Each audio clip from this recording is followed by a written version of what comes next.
Yeah, what is going on out there What is up? in podcast land? I am Eldridge, and he is none other than. Blackburn. And welcome to the Nostalgia Show. What's going on, Podcast Nation? We apologize. We took a week off for Thanksgiving. We decided to give everybody a holiday break. That's what we do here. We're not a one-person show. All of us work together, and we decided that, hey, we need a little break.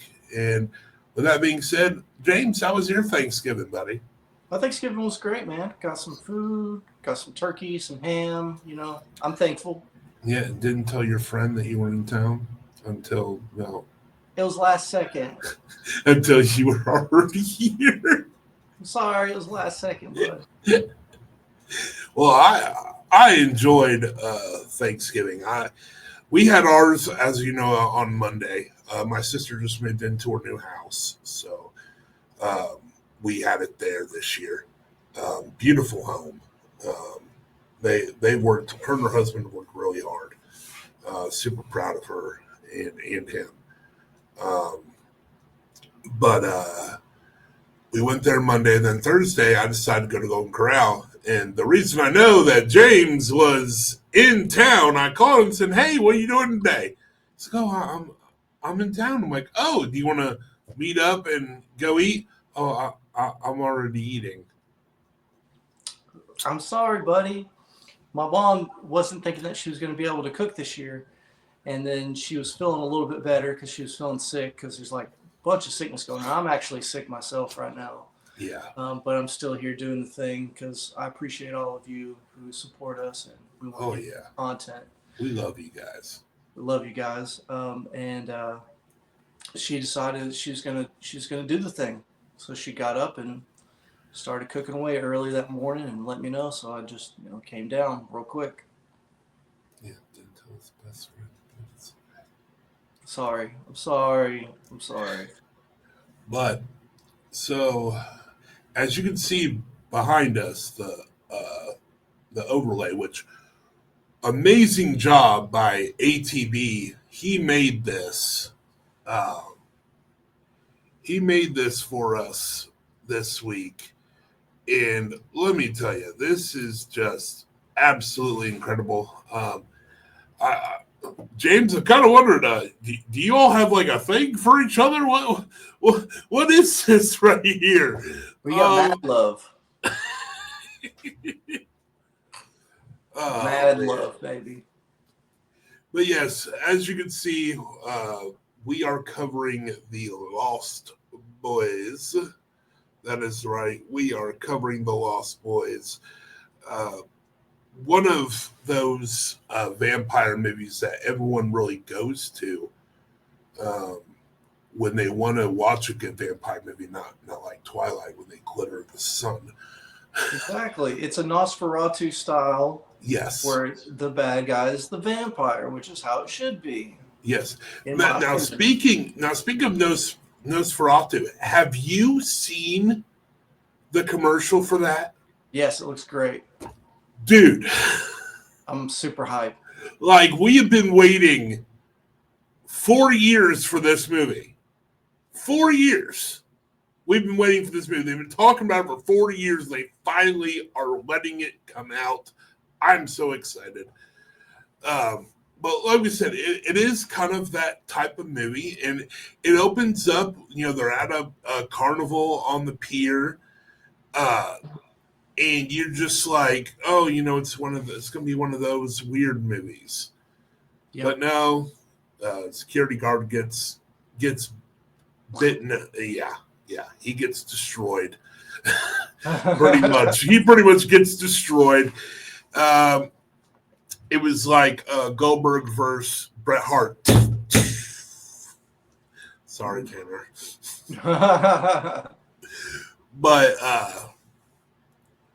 But no.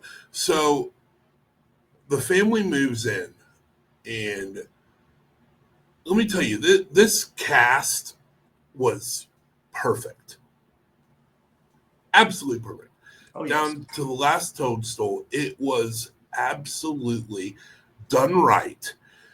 And they put in everyone that was real big in the 80s.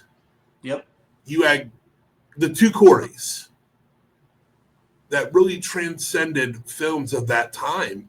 The teen bop era is what I call the 80s, because that's really what it was. Oh, 100%. It was a lot of teen movies that made money. I mean, the concept worked. It worked. And you had them, and you had the adult cast, which is also incredible. Even the saxophone guy worked. Yes, right. He's memorized and like immortalized through that movie. Like anytime I think of Lost Boys, I think of that guy. I mean, he was dope.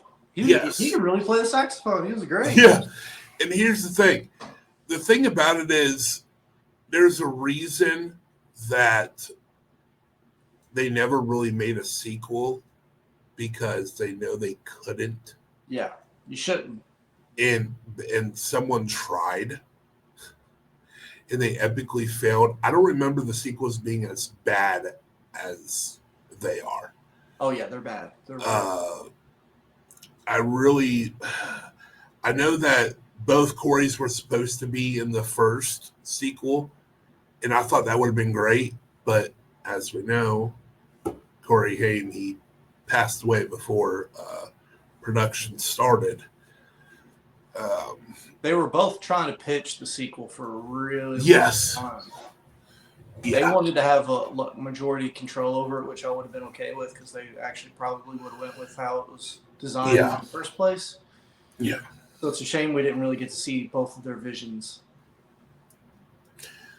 But with this movie, I like how the vampire hunters were actually comic book store owners. Heck, that makes most sense. Yeah, I thought that was great. And they're just like showing him, the comic of the vampires, and you're gonna need this. Yeah, you gotta use garlic powder and holy water. He goes in there looking for a very serious issue of Batman. I think it's like Batman. Then he leaves with the vampire book, and need this. And his brother, he catches eye of what was her name? I don't know, but she was hot. Yes. She's a but he catches her during the whole saxophone thing and the dancing. He catches her, and he follows her, and lo and behold, look who she's with. The Lost Boys. And he was supposed to be her first kill. Yes. But she liked him enough to try and spare him, and he actually ended up becoming one of the boys with them. They pushed him to the edge, quite literally. Yes. They get into a fight. Then they have this motorcycle race. He pushes them to the edge then they go to the bridge, and they jump down, and they hold on to the stupid bars underneath the train. Yeah, and he's freaking out, and they're dropping, and they're saying, "Come on, Michael. Come on, Michael." What's going on here? Yeah. Then he falls, but then he falls on his bed. Yep. So you're just like, what happened here? Did he fly all the way down to his house? What exactly transpired in that time that we're missing? So I'm thinking what actually happened is they caught him, and she fed on him, because he wakes up in his bed all disillusioned, right? So it makes sense that they just put him back, because they decided that they're going to make him one of us. Because he didn't really feed on them. He drank that the bottle. That was actually blood. Yeah. Yeah. But that was afterwards, the second time, I believe. Yeah. So I think she actually fed on him, and put him back, and we just didn't get to see that because it ruins the whole reveal and everything of them being vampires. And they're eating the Chinese food, and they're like messing with him. Yeah, like he's on like an acid trip type worms. Yeah, and he's like, "Oh, wait, stop! It's just noodles. Just noodles, Michael." It's like, what is going on here? And then stuff starts happening. Then I think it's before his brother tells him he's a person of the undead that they go and they just have a feast. That's what I'm going to call it. A feast. There's these people listening to Aerosmith. It's like a whole bunch of them, and they just attack them. Yep. Like, it was rough to watch. It's still rough to watch. It's one of those scenes where you're just like, oh, my stomach. Oh, something's wrong here. Like, I'm not feeling good. Yeah, they go after those guys, man. It is gore fest. Blood is everywhere. I remember at one point they're like ripping the bodies apart. Right? Fire. That's when I was like, whoa. Like, and that really wasn't done at this time. Like, that was not what we saw in horror films at that time. That was kind of like the first gore we ever saw. Oh, 100%. And it's just like real, wow. That's real Nosferatu style. It was great. I appreciated them actually going and doing it and pushing it so far because that's what really made the vampires scary. I agree. It was just tough to watch. I mean, it's still tough to watch because it's one of those things. And back then, stuff wasn't as high tech as it is now, but it didn't matter. No, because those types of movies, you were enthralled with it. You did not go, oh my gosh, the CGI is terrible. No, you actually went and watched and sat and were quiet. The practical effects is what really makes a movie, I think. If you can get away from CG and just do practical effects, it makes everything so much better. It's so much more believable. Like I was saying, when they start ripping like limbs off and throwing them in the fire, like they were not like actual people, but they were like real like body part limbs. Yes. That sells you. I mean, it's crazy how it is. And then we get to the brother figures out that he's reading the comic, and everything he's reading, the brother is acting just like in the comic. Yep. And then the dog turns on him. That's the big key moment. Yep. And also, before we get ahead of ourselves, the mom starts dating a guy that runs a business. But the funny thing is, that's the one store the boys do not go into. They go in and they don't cause a ruckus. So at that time, you're just like, what is this all about? Because you don't know that he's the main mastermind. See, I was thinking that it was the main Lost Boys like stepfather or something. Yeah. Because there's some type of like respect there. Hey, I told you, you're never supposed to come in here. Like long lost son or like stepson or something like that. That's what I was thinking the whole time until you get to like the reveal. And the boys even at one point consider him to being like the master vampire, and they test him, and he passed all the tests. And then you learn that if you invite a vampire in, none of those tests work. Especially if it's the master. Yeah. And when they did all that, and what got me was when she tried to go into the house and the dog tried to attack her. The hellhound. Yes, tried to attack her, and you're just like, whoa. We're like, wait, is he the main guy? Is he? Because be honest, that man, I forget his name. He's passed away now, but Great actor. He was an amazing actor. Amazing actor. He's in a lot of my favorites from that time. But we get on his name. Yes. And so we get to where the Frog Brothers and Corey Haim get to where they go to the cave. They find their lair and they get one. The small one. Let's get the small one first. Get the small one first. Who happens to be in what other super incredible 80s movie? Oh, crap. Bill and Ted. Oh, my bad.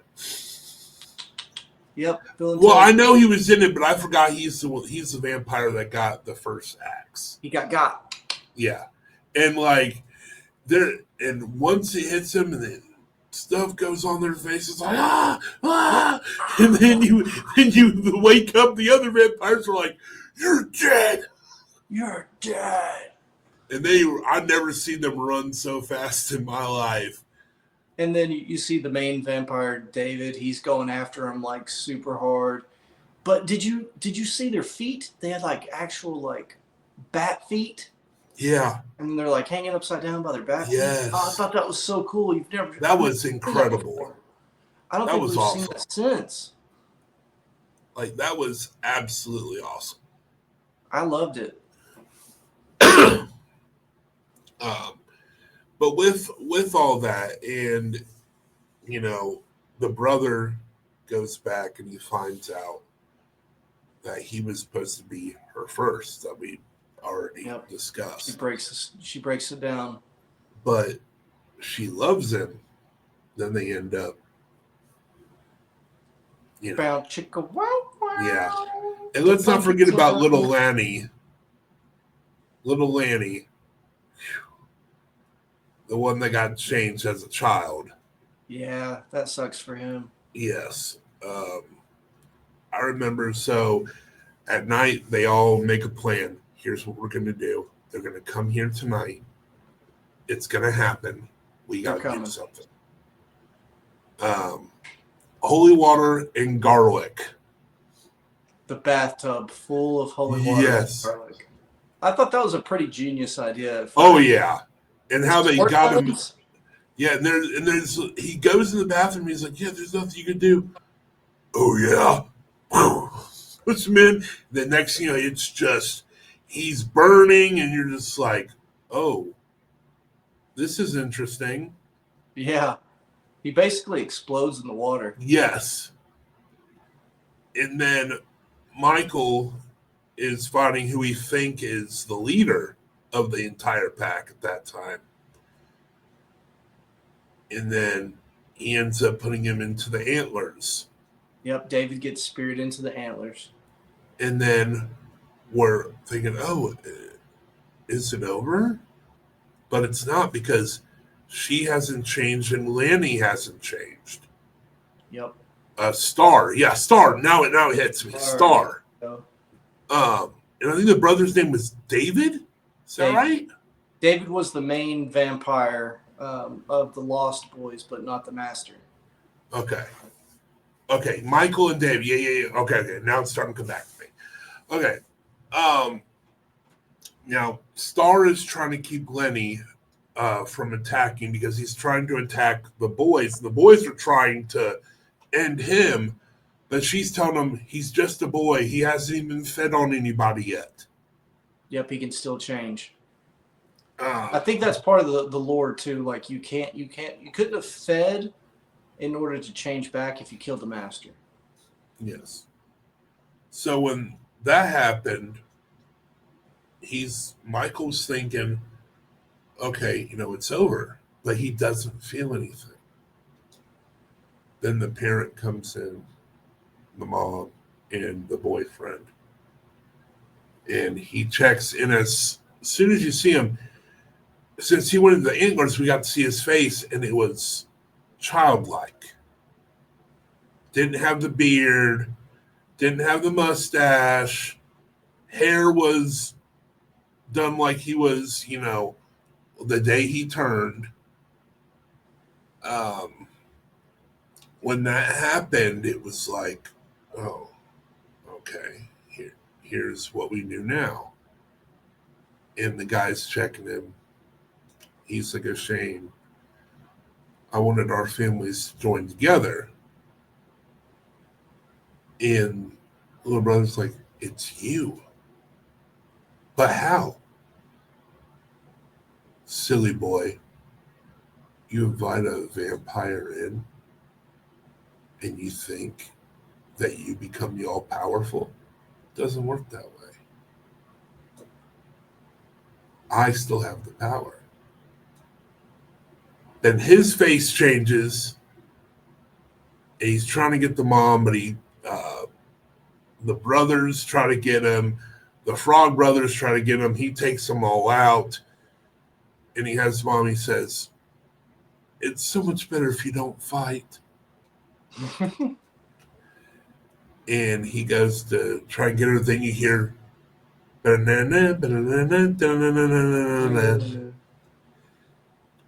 grandfather comes in.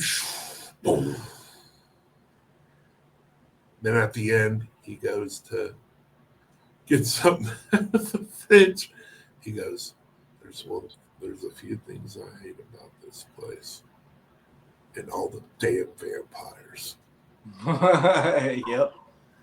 Scenes, movie ends, and it leads with one of the most iconic songs of the 80s. Heck yeah, dude. I was wondering, I was about to say, we can't go this whole movie without talking about that song. No, powerful. This is how I broke the news to you and Tanner that we were doing this. I used that song. I was like, I know exactly I listen to what that we're song doing. still. I like to listen to it at the gym or just do anything. Little sister. Love that song. It's a great song. I wish we could play it, but we get Yeah. We all know. Sorry, guys. Stupid copyrights, I swear. Once we get our LLC, it'll be harder to hit us with that kind of stuff. But yeah, it's one of those movies that stood the test of time. It's a real vampire movie. Okay? It's a real one. It's not real some glitter garbage. Not just a vampire movie. Yeah, not just a vampire movie, but a solid movie overall. You got your love triangle, you got your misdirection, you got your mystery aspect of it. Overall, it's a really great movie. It's an amazing movie. And it sucks because I was looking to watch it and I couldn't find it anywhere. You have to buy it to watch it. And I'm just like, come on. Yeah, for real. Can't stream it anywhere. It's a classic. But you can stream the sequels. And I did that. And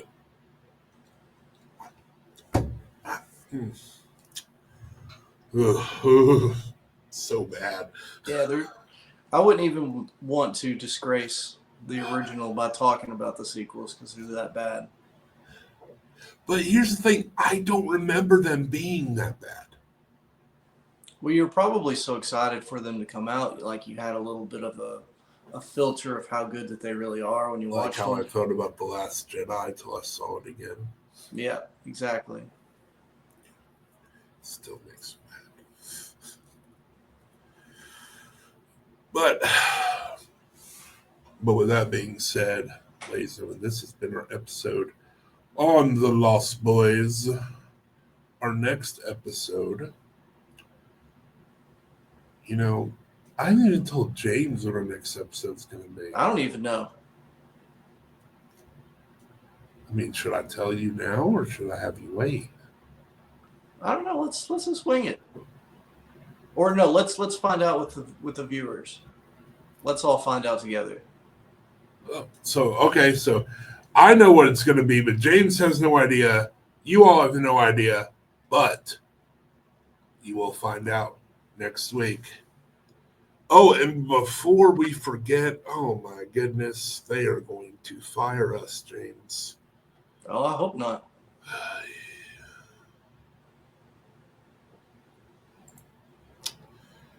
In the foothills of the Tennessee, the Green Hemp Company open Monday through Saturday, 10 a.m. to 9 p.m., Sunday, noon to 6. Contact Hot Donna for all your Green Hemp Company needs. And with that being said, ladies and gentlemen, we are out, and we will see you next week. Next week, baby. Love Goodbye. Bye-bye.